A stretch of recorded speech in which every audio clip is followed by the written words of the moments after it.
माँ तुम ऐसी होती। अंधी माँ को बहू ने घर से निकाल दिया। बिमल बहुत परेशान था। उसे समझ में नहीं आ रहा था कि वह इस परिस्थिति से कैसे निपटे। वह अपनी माँ को बहुत चाहता था, किंतु उसकी पत्नी और बच्चे उसकी माँ से बहुत दूर भागते थे, क्योंकि उसकी माँ एक आंख नहीं थी, साथ ही उसकी कमर भी 90 अंश तक झुकी थी। वैसे वह अपना काम सब खुद कर लेती है, किंतु फिर भी वह उसकी पत्नी और बच्चों के लिए हमेशा खटकती है। दादी आप ऊपर के कमरे में जाओ, मेरे दोस्त आ रहे हैं, बिमल के बेटे अखिल ने बड़े बेरुखी से कहा।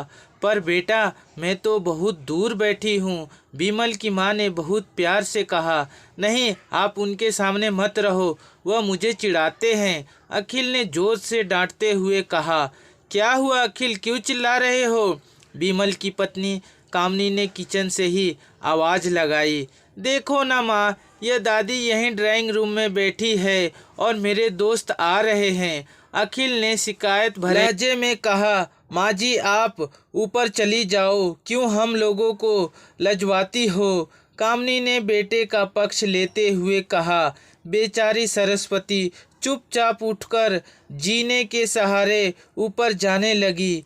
कमर झुकी होने के कारण उन्हें ऊपर चढ़ने में बहुत परेशानी हो रही थी, किंतु वह पूरी ताकत से ऊपर के एक अकेले कोने वाले कमरे में जाकर बैठ गई।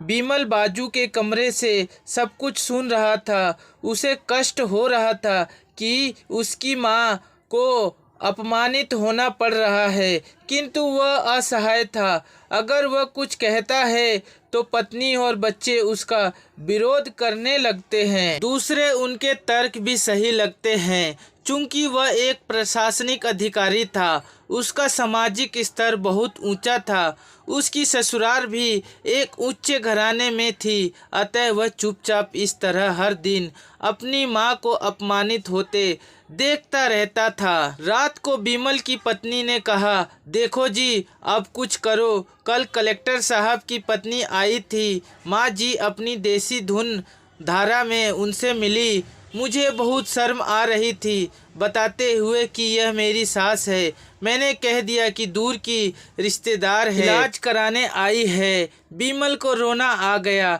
किंतु फिर भी वह चुप रहा। उसे समझ में नहीं आ रहा था कि वह क्या करे। अपने बेटे की मन स्थिति को सरस्वती अच्छी तरह से जानती थी और बेटे को कोई कष्ट ना हो, इसलिए वह हर बात को चुपचाप सह लेती थी।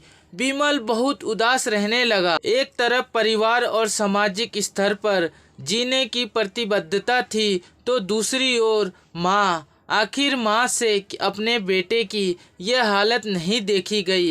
एक दिन उसने अपने बेटे से कहा, बिमल बहुत दिन हो गए हैं, मैं अपने गांव जाना चाहती हूँ, मुझे वहाँ पहुँचा दो, मेरा यहाँ मन नहीं लग रहा है। किंतु माँ वहाँ तो कोई नहीं है, तुम्हारी देखभाल कौन करेगा? बिमल ने आश्चर्य से पूछा। अरे सब गांव वाले तो हैं, और वह तुम्हारे मामा जी तो उसी गांव में रहते हैं, और फिर हम सारी व्यवस्थाएं कर आएंगे ना। कामनी को तो जैसे मन की मुराद मिल गई हो। हाँ बेटा बहुत सही कह रही है, सरस्वती ने लंबी सांस लेते हुए कहा। बिमल जानता था कि गांव में माँ की देखभाल करने वाला कोई नहीं है, लेकिन अपनी पत्नी की जिद के कारण वह अपनी माँ को गांव छोड़ने पर विवश हो गया। माँ को गांव छोड़कर आते वक्त उसे रोना आ रहा था तथा अपनी बेबसी पर गुस्सा भी आ रहा था, किंतु परिवार, पत्नी और समाज उसके इन मनोभावों को दबा दिया और वह सुकून सा महसूस करने लगा। कुछ दिनों के बाद उसके चाचा जो अमेरिका में रहते थे आने वाले थे। जब बिमल बहुत छोटा था तो उसके पिता जीवित थे, तब वह भारत आए थे और उसके बाद वह अब भारत आने वाले थे। पूरा परिवार और आस पड़ोस बहुत उत्साहित था। अमेरिका से बिमल के डॉक्टर चाचा आ रहे थे। डॉक्टर रमेश ने जैसे ही घर के कदम रखा, सबने मिलकर बहुत उत्साह से उनका स्वागत किया। क्यों विमल, भाभी नहीं दिख रही, कहाँ है?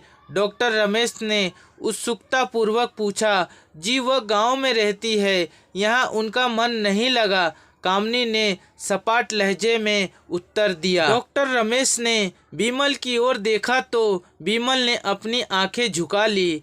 डॉक्टर रमेश सब समझ गए। बोले, कल हम भाभी से मिलने गांव चलेंगे सब लोग। दूसरे दिन सभी लोग गांव के घर में पहुँचे। देखा कि सरस्वती को बहुत तेज बुखार है और वह पलंग पर असहाय पड़ी है। डॉक्टर रमेश दौड़कर सरस्वती के पास गए, उनके पैर छूकर रोने लगे। सरस्वती की ये हालत उनकी कल्पना से परे थी। वाह बेटा विमल, तूने तो नाम उजागर कर दिया। अपनी माँ की यह हालत देखकर तुझे तो शर्म भी नहीं आ रही है होगी। डॉक्टर रमेश ने विमल को लगभग डांटते हुए कहा, नहीं देवर जी, विमल का कोई दोष नहीं है, मैं खुद गांव आई थी। सरस्वती ने अपने बेटे का बचाव किया। मुझे सब पता चल गया भाभी, आप चुप रहो। क्यों बहू, तुम्हें अपनी सास की क्रूरता पसंद नहीं है? समाज में तुम्हें नीचा देखना पड़ता है ना? डॉक्टर रमेश ने कामनी की ओर व्यंग्य से देखा।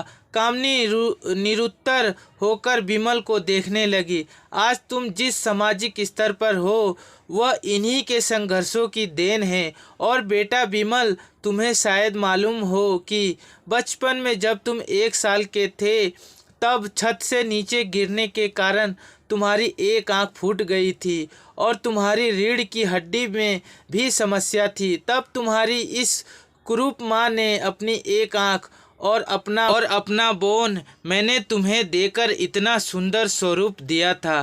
कामनी बेटा, इतने सालों तक संघर्ष करके बेटे को प्रशासनिक अधिकारी बनाने वाली इस संघर्षशील औरत की तुम लोगों ने यह दशा कर दी। तुम्हें ईश्वर कभी माफ़ नहीं करेगा। डॉक्टर रमेश की आंखों में आंसू जलधारा बह रही थी। अब भाभी, आप मेरे साथ अमेरिका जाएंगी, यहाँ इन स्वार्थी लोगों के बीच नहीं रहेंगी।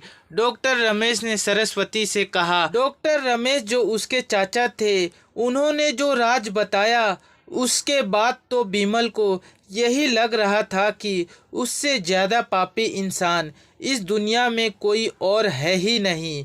वह दौड़ता गया और माँ सरस्वती के कदमों से लिपट गया। माँ, मेरा अपराध असक्षमय है, मैं जानबूझकर चुप्पी साधे रहा, आपका अपमान करवाता रहा।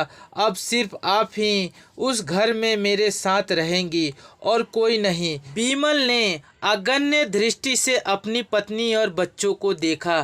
कामनी को भी बहुत पश्चाताप हो रहा था, किंतु उसकी हिम्मत नहीं हो रही थी कि वह सरस्वती से आंख मिलाए। सरस्वती ने कामनी की मन की स्थिति को समझकर उसको पुचकारते हुए अपने पास बुलाया और विमल को डांटते हुए कहा, खबरदार, जो मेरी बहू को मुझसे अलग करने की कोशिश की तो तुझे ही घर से बाहर निकाल दूंगी। कामनी और बच्चों ने सरस्वती के पैर पड़ते हुए अपने व्यवहार पर माफ़ी मांगी और माँ के हृदय ने सबको माफ़ कर दिया। तो दोस्तों, माँ के दिल जैसा और कोई दिल नहीं है इस संसार में। हमें अपने माँ बाप की हमेशा सेवा करनी चाहिए और उनकी बातों को मानना चाहिए। आशा करता हूँ कि ये छोटी सी कहानी से आपने कुछ जरूर सीखा होगा और कमेंट में माँ जरूर लिखिएगा। और वीडियो पसंद आया होगा तो वीडियो को लाइक कीजिए, सब्सक्राइब कीजिए